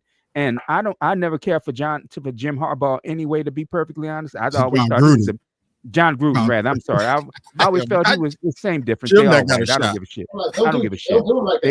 They base their success on teams built by other goddamn people. But anyway, dude, you ain't been a damn thing since you left Tony Dungy's Tampa Bay Buccaneer team that he built. Yes. You haven't done a damn thing. He got to a Super Bowl to face his brother, but that's the only. Not Gruden. I'm sorry. Gruden is only popular because people see him as Chucky, and that's his personality is what gains him popularity. Because as a coach, he's nothing. As a builder of a team, he's never been anything. So Gruden can go ahead and shut the hell up. I was pissed last year when the Saints brought him in as an offensive coordinating consultant. It pissed me off. So no, let this motherfucker go ahead, live in obscurity where his ass belongs. Gruden. I keep calling him Harbaugh because I give that little shit about him, to be perfectly honest. Yeah. And I'm about to say, Farrell, before you get your comment, Matt, what you got against Harbaugh? So you want to say some shit about him so bad? Go ahead and say it now. He keeps blowing up his chest like he got something to say. I think the Harbaughs are overrated. They always have been. Jim is overrated. Jim damn sure overrated. And John hasn't been a great coach in a very long time. And he keeps costing Lamar Jackson wins. So them too. Okay then. All right. Farrell, do you think John Harbaugh? I got me saying John Harbaugh. John Gruden deserves another chance in NFL, man. God damn. Jay and John need to stay the fuck away from football. Forever. Yeah, I know why you don't like Jay. All right, forever. No, both of them, because John was in cahoots with the owner of Washington yeah, in that yeah. email stuff. Yeah. So yes, Yeah, stay away exactly. from football forever. All right. What about you, Shouter? Your thoughts? Me no business. Me no like the Gruden family. Me no like nothing that's to come from the Gruden family. Anything that said Gruden family, probably know say somebody thief it or steal it or listen. If it burned down like the Mississippi dog, listen. Damn. No. Okay. So are we in agreement? Yes. No. Stay your ass out of football, John. Yeah. I'm saying it. Come to He my need to house. go, he need to go do an episode, a damn swamp people or something. But leave football alone. And the reason why I don't think he deserves another chance because Kaepernick didn't get another chance, even though Correct. what Kaepernick did wasn't outrageous as Gruden. You know what I'm That saying? is a valid point, and that's great. It still don't matter. The dude, I'm telling you, he is a grand wizard in the Ku Klux Klan. He was the one that daggone Django shot when he daggone blew up the daggone carriage. That was him. I'm telling you. Yeah, but I'm just saying, you know, there's going to be somebody out there that's going to say that we believe that John Gruden can help our team win. We believe that he's the head coach for us.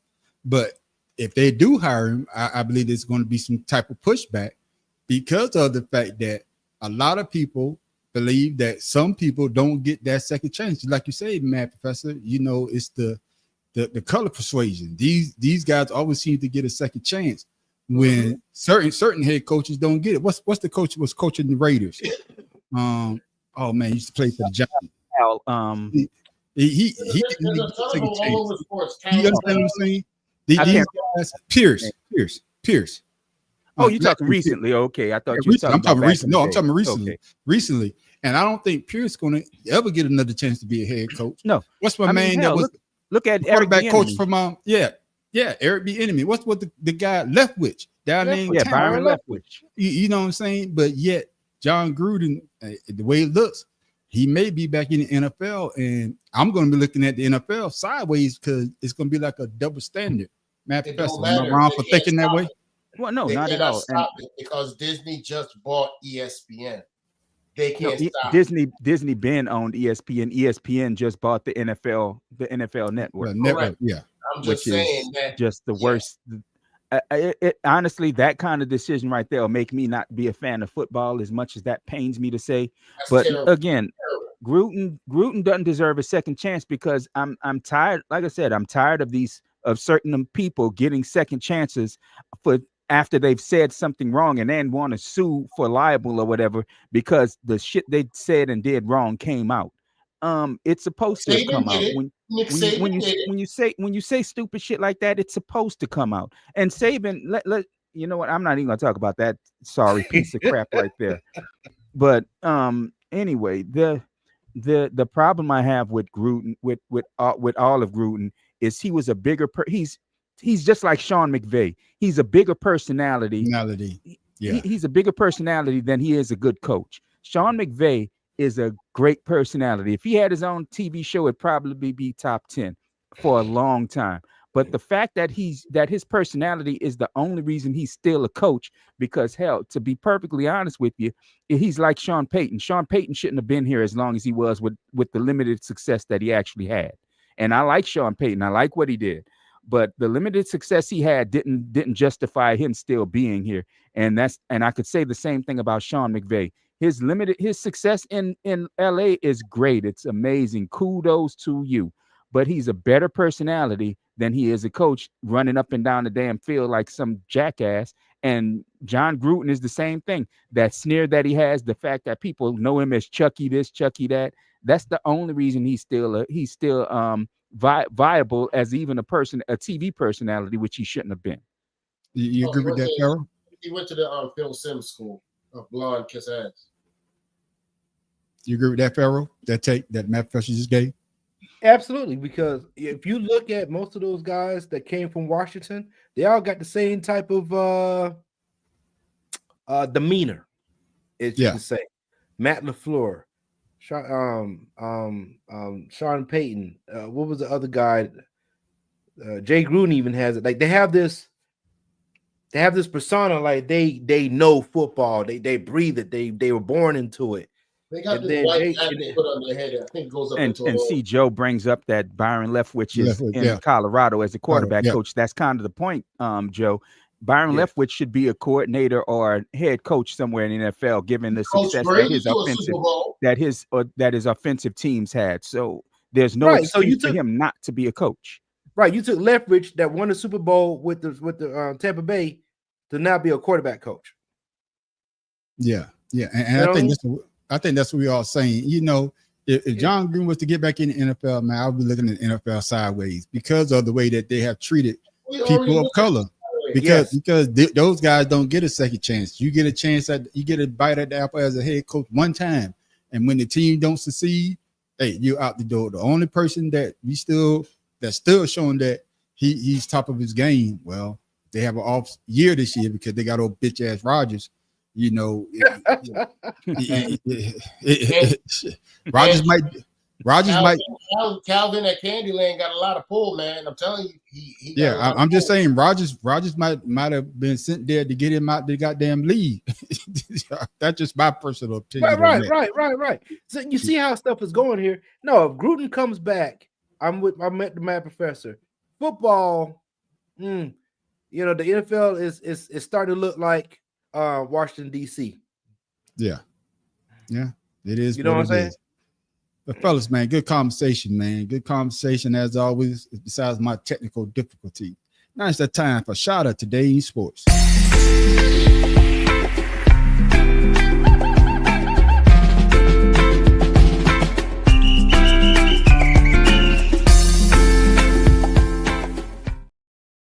Here you go, shout out.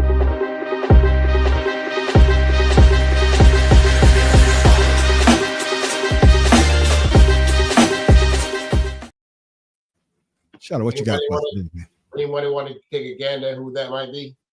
Somebody with Cleveland Indians. That's all I I'm know. sorry, I didn't see it. I'm sorry. Some light skinned dude with Cleveland Indians. That's all I know. He looked like he Japanese. Or Latino. Well, he is. He's a professional outfielder, and Larry Doby was the first black player in the American League in 1947. He has made 7 All-Star selections and helped the Cleveland Indians win the World Series in 1948. Doby's career was marked by his ability to overcome racial discrimination and perform at a high level in Major League Baseball. So he was one of those unsung people that he actually missed games because of threats against his life, against his family's life and stuff like that. So What year? This was back at the 47 What through year was 48. Jackie Robinson in league? 42. He came in 42, right? No, that was his number. That's his number, 42, man. I thought he came 1942. I thought that's the year that was his number. That's right around World War time, isn't it? That was after. Go ahead, Shawty. But yeah, he was. I was actually doing the research on it, and I have never heard of this gentleman, so I was kind of threw it in there to go ahead and get some light on somebody that Jackie Robinson was in 47 as well. Yeah, so okay. Yeah, so that's the thing. They played each other that next year. That's all. Yeah, because they went to Cleveland, and that's when they was calling Jack Robinson nigga at the same time. Okay, if I remember that same. So yeah, thank you for that, my main man. Shout out. Yeah, that's good. In sports. Yes, thank you.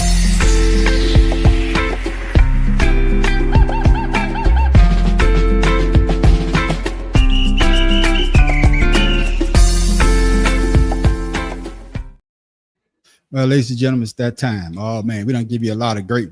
Matt Professor, you missed it last week, man. We gave them rock skipping, man.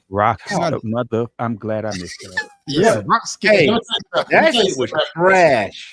When he let that Chuck play, bro. When he let it ride the first time, the feeling of complete like this a-hole did this on purpose. He just slid it right in there like it was okay. Like hey, did you still have it? You have it loaded up? No, I got it loaded up. I always deleted, man. Once we talk. Yeah, I'm gonna bring. I'm gonna put it on repeat. But the funny thing is, man, Professor, I told the guys, man, we had went out to a bowling alley of a couple of friends of ours to bowling alley, and the shit was on ESPN 8. I never heard of ESPN 8. I had my Never wife heard of the Ocho? Oh no, I never heard of Ocho. I know it now though. Well, you know why it came up? You know how it came about? It came about as a joke from the movie Dodgeball. Okay, well, I know about it now. But I was watching it. I had to text I said, Kim, please text me so I won't forget. I had to find that rock skipping. But ladies and gentlemen, these are sports or events that anybody could do. Now, today's one, man, it's not too bad. It's not too bad, Mad Professor, because we all love pets. Mad Professor, you got a pet? I used to. You used to? Yeah. I know you got a pet. All them grandkids. This guy. Shout out. Well, I know you got a pet. What you got? Man, we got a Pomeranian. We got a Oh Siberian. yeah, I remember hearing that little noisy. Okay. All right. Now, no. Okay. Okay. Wait, Well, you have a bearded dragon? Yeah, my daughter's into them things. I don't know where it came from. Oh man, we'll talk later. I'm sorry. Go ahead. And I know Pharaoh love pets, but here it is, ladies and Oh, it's gentlemen. mine. I don't like everybody else's. Ladies and gentlemen, Shada, you said you got a Pomeranian? Yes. But I bet you can't beat this dog.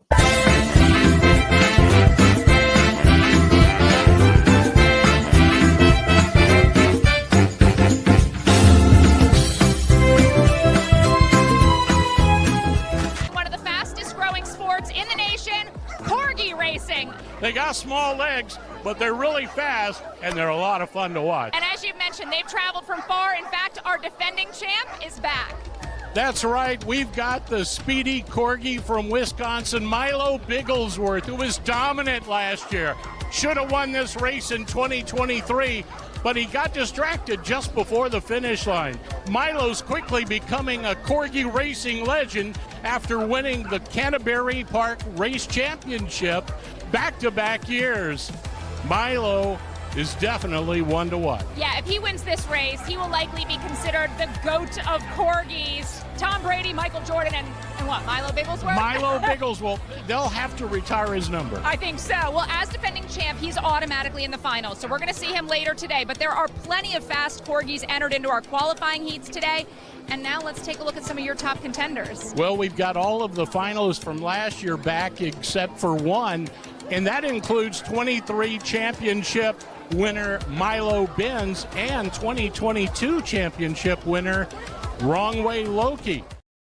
Wrong Way Loki. There you go. This is the 2025 corgi racing. Man, that look like a high-priced Datsun. Listen, bro. That's all it is. It's a Datsun with fur. That's all it looks like. My Pomeranian is full grown. There's no way a corgi is going to keep up with Tinkerbell. I promise you that. No way. You actually said that dog's name in public. Okay. Let's start with this. Hey, Tinkerbell is that was my daughter. That dog has been part of his family since 2020. You understand? I can dig it. I can dig it. But let's start right here. Let's start right here. Yeah. It's 2025. That's the 2025 championship right there now. I don't like the fact that the previous year's champion gets an automatic bid into the title match. Race rather. That's number one. That's number one. Are you serious right now? I'm dead damn serious. That pissed me off when I heard that. That's what you took from that. That's the main point that pissed me off right there. Other than the fact that they're racing corgis. Two. The only corgi I want to hear about, and none of y'all on here are anime fans, but was the corgi that was on the anime Cowboy Bebop. And that's I know you're talking about. Yeah, I see. I know you're talking about. That. No, I have no idea. Corgi racing. No. Corgi racing, and they were serious about it. The only reason he lost is because he got distracted. Then he ain't a champion. He ain't a goddamn champion. That's what that means. I thought you was going to say that. They say he's going to have one of the GOAT, Michael Jordan, Tom Brady. Now, when they mention GOAT, he's the GOAT of corgi racing. I actually kind of blanked out a little bit when they said that. So I'm gonna let you know that one right there. But here's the thing. Here's the fact that this made TV No the shit. fact that I don't even care that it was on ESPN8 The Ocho. I do not care that it was on there. The fact that they wasted broadcasting and streaming bandwidth for this bullshit. And you notice it wasn't our people there. You did notice that again, right? Most of these sports I noticed that we show don't have our people in it. Goodness. Most of them. Nobody got no time to spend all that time training no dog to do all of that, dog. Nobody got the time for that. Man, they actually race these dogs on a horse racing track. Yeah. Like, it makes no sense. What kind of bullshit is that? I hope all them dogs get ticks. Farrell, This is Auburn, Washington. They go, man, please. What you say, Farrell? Man, What you they say? go all the way to Auburn, Washington to race a damn dog on the race. That would be where they doing it. That's not too far from where the Seahawks practice. I mean, the Seahawks. Well, man, it is what it is, man. It's just one of those sports that hey, it is what it is. Corgi racing, ladies and gentlemen. There it is. But ladies and gentlemen, it's that time now. My main man, Farrell. Trivia question of the week. No.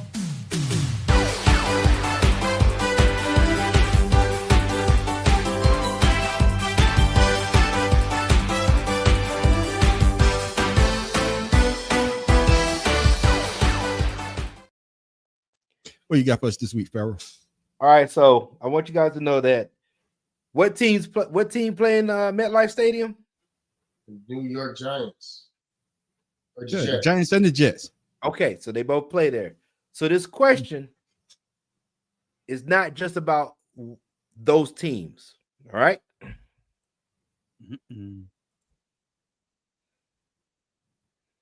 Who threw the most recent touchdown pass in a playoff game at MetLife Stadium?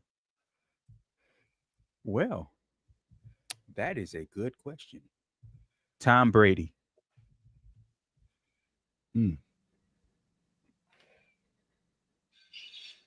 Most recent pass TD in the playoff game in MetLife. I answered Sam Darnold like a dumbass, but Who's still in the league somehow? Yeah. Damn, that's a good Tom one. Brady. Shit. Yeah. What's my man used to play with the Jets? Shit. I'm going with him, the black dude. University of Virginia. West Virginia. Isn't it? What you talking about? West Virginia. Not Jeff Blake. No. You talking about the one that played? He was with Washington last year. No, he was with Seattle. He Yeah. was Seattle last year. Oh, Gino. Gino. Man, give me Geno Smith shit. Nah. It's what's his name? Ryan Fitzpatrick. Damn, it could be That Fitzpatrick. might be it. Be it. Yeah. Somebody answered what's the dude from USC? Oh, Mark Sanchez. Butt fumble. The butt fumble. Mark Sanchez. Mark Sanchez. Yeah. So, who it is? Then what we got? Hold on. I'm doing this. Okay, here we go. All right, y'all ready? Yeah. Russell Wilson in the Super Bowl. That I did that about a bit. Yeah. What the hell? I should have said to myself, he's asking New York Giants. I'm like, okay. Well, I knew it wasn't a Giant. When was the last time they were in the playoffs? Oh shit, it's been a while. That's a good one now. Yeah. The reason it come up is because he's gonna be playing in MetLife Stadium with the company coming up. Yeah. I saw the Ivory. That's a good one. That is a That's good a good one. I got a bonus one though. Here's an interesting one.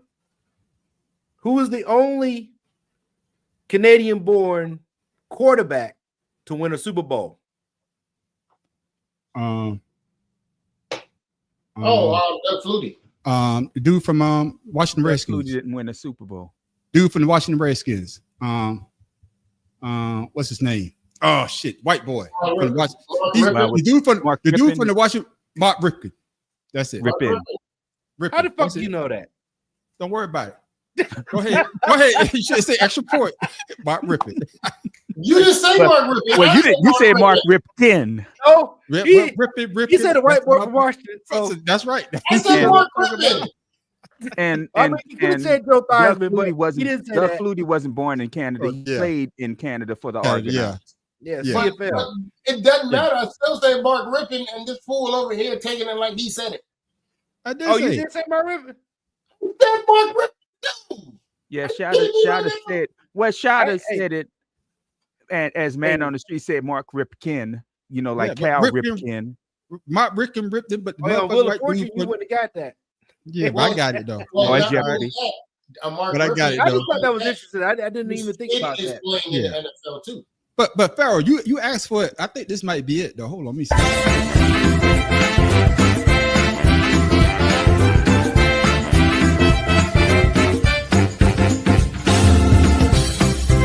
Did you really pull up Rock Skippy, man? Did you really do that? He pulled up Rock Skippy. Witness the greatest live monster spectacle in the universe. For over 2 decades, Kaiju Big Battel has been bringing its unique mashup of pro wrestling and Japanese monster fandom to sold-out venues across North America. No, that's not it. Good. But that looked just as stupid. Hey, just so you know, Matt Professor, $10 to do professional rock skipping. You can yeah. join. Yeah, $10. Oh, wow, $10, huh? What a waste. Well, if you're Give a me rookie, $10. I'd if you're a enjoy rookie- myself more with $10 in cocaine. I think rookies are $1. $5. $5. Yeah. Jesus. $5 for the amateurs, $10 for the professionals. So a nickel bag of weed, or I get to skip rock. Who still ladies buy and gentlemen, those? man. Matt Professor, you be going for a while. I know you say you don't want to do it, but tell her why you mad, man.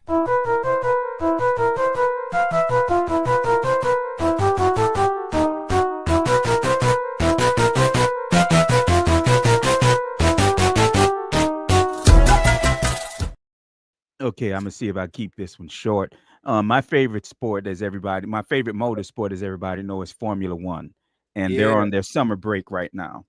And the issues coming up that Ferrari, who wasn't a good team to begin with, got the GOAT, and Man, now one thing- everybody's questioning whether or not this man deserves a seat in Formula One or on a team.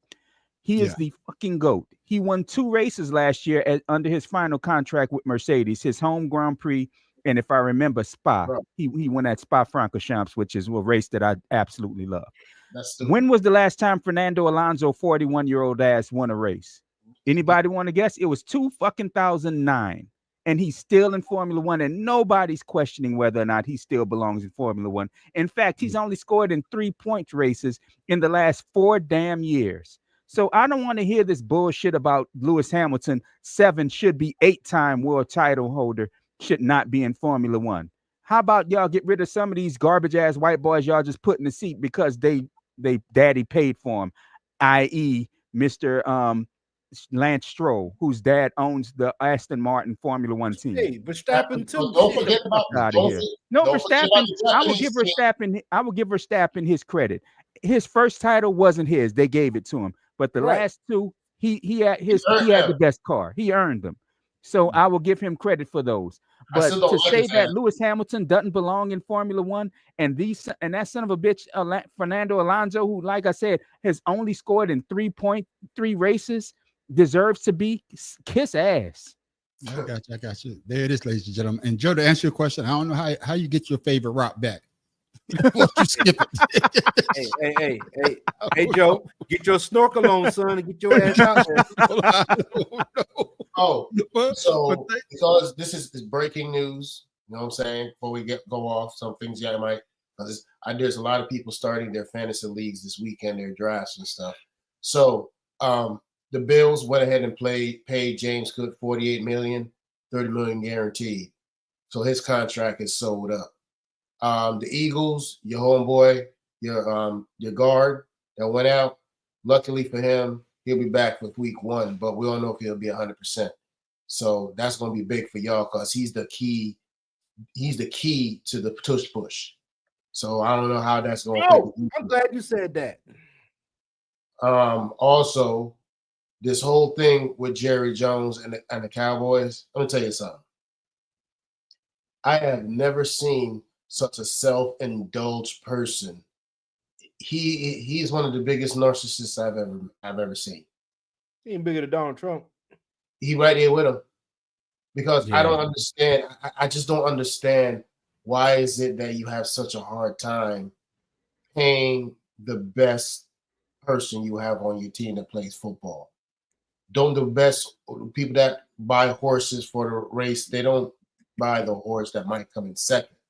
They buy the horse that they invest in the horse that's going to give them something, a return, right?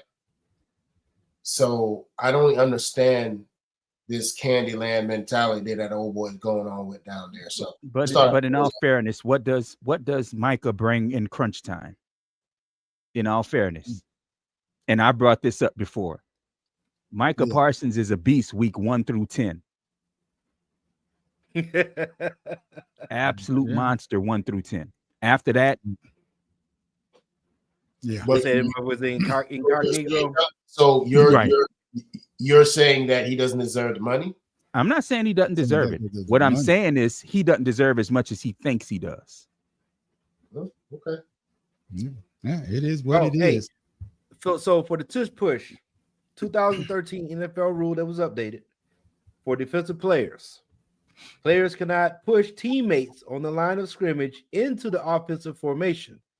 Penalty, unnecessary roughness, loss of 15 yards from the previous spot.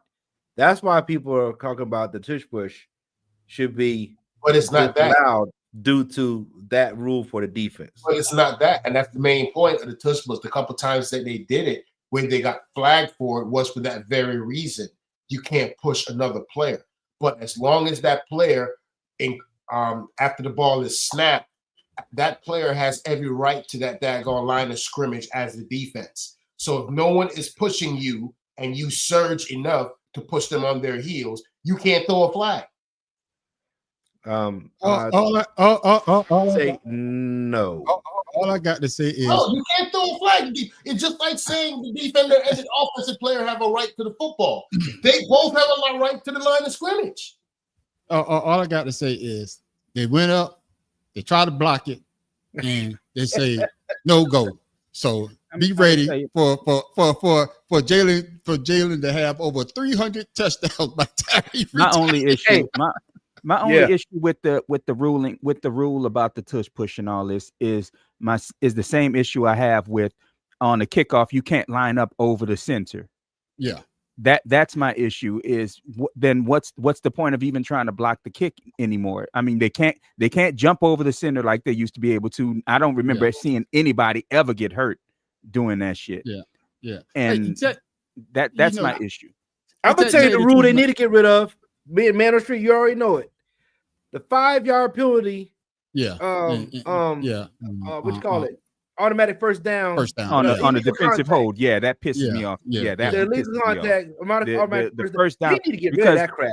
Because if you're gonna do that, why not on an offensive hold? They don't get to replay the down. It's just a loss of down and the yardage. And the yardage. I've always felt that way too. They need to get rid of that. Play the down over. Don't take it down away. Yeah, but there it is, ladies and gentlemen. That's what we have this week. Matt Professor, you've been going for a while. Shout out to social, man, so the people can follow. Man, I ain't shouting out nothing. I don't have time to do shit. I'm lucky I'm on here today with the way my throat hurting.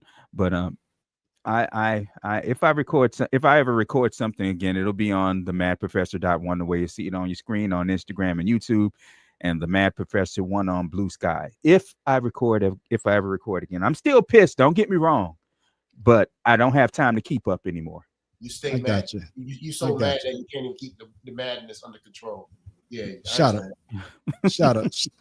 to social. People can follow you, my brother. Yo, you see it? That's up. Right? Don't listen up. You see it? Shout out. Read that. For both of them. Contact me. Talk to me anytime we can talk about anything. Now, for the rest of you going into this week that live in the Southeast, keep your eyes on the Caribbean. You know what I'm saying? We got our first active hurricane moving across the water. So don't wait till the last minute. Start preparing now so that if something go wrong, which it will, you prepared. Holla at your boy. Yeah, and the reason why they moved it to the 35-yard line, Joe, is that they want the run back. They want them to be able to kick it in that zone so they can get the run back. So if you kick it in the end zone, they want to penalize you for not giving us the guys the chance to run the ball back. Yeah, the opportunity to run the ball back. That's why.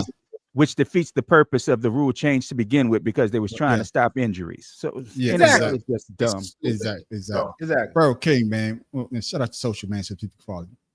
Yeah, y'all see it there. Pharaoh_71 Instagram. For today, I have a little saying from Thoth, the Atlantean. Y'all know who that is, right? One of one of the gods, with the crane head or whatever. Yes. For only in the search for the truth could my soul be stilled, in the flame within be quenched. So, with that being said, get smart on what's going on here, what's going on with the politics, people. Things are looking bad. It's getting worse. And now in Washington, D.C., they're out there searching people like the slave patrols back in the day. So, hey, man, just watch your backs. Yeah, as well. Matt, Professor, I didn't give a chance for you to give the people something to think about before we go. What you got? The only thing I have for people is just think. I mean, real shit. Just think. Yeah. Think about your actions. Think about your vote. Just fucking think. Learn something. As for me, I don't have anything, man. All I got to say is, man, hope everybody will laugh at me and my gout. Hope you get gout in your big toe, so you know how I feel. Because that's how I got it. Laughing at my boy Watts. He said he got the gout. And Pharaoh. I started laughing. And Pharaoh. Pharaoh laughed at me. See? Don't laugh because it tickles me every time. It tickles me so good. Okay, then when you come on here, man, you got the gout. Just remember. I want Hey, that's top 3 pains all time. Exactly. But ladies and gentlemen, you can find me, the man on the street, at the Man on the Street show. Damn, on YouTube. yo. You can also find me at Creative Canvas Expressions on YouTube as well. That's my AI channel. You can also find us every Friday night for 2 Cigars and a Blunt, which goes down at 8 o'clock. But you want to stick around for the after show called Ashed Out. That's when everybody gets a chance to talk about what they want to talk about. Usually we go straight, but we will make a right. And like Tim Dog said, we're going to run this motherfucker right off the cliff with that left turn. But you're going to come back next Wednesday night at 7 o'clock for the Better Than Sex Sports podcast. All we do is talk about sports and sports entertainment. And we do it pretty well. If it's your first time watching us, hey, come back. Make sure you tell a friend about us as well. And with that, ladies and gentlemen, besides me having technical difficulties, I am the man on the street. And hopefully next week he doesn't have any. Pharaoh King. The Mad Professor in the boot. Shout out to Orlando. Love and peace and respect. All right, man. And with all that, ladies and gentlemen, y'all have a blessed. We hopefully see y'all Friday. Peace out. I'll let you boy.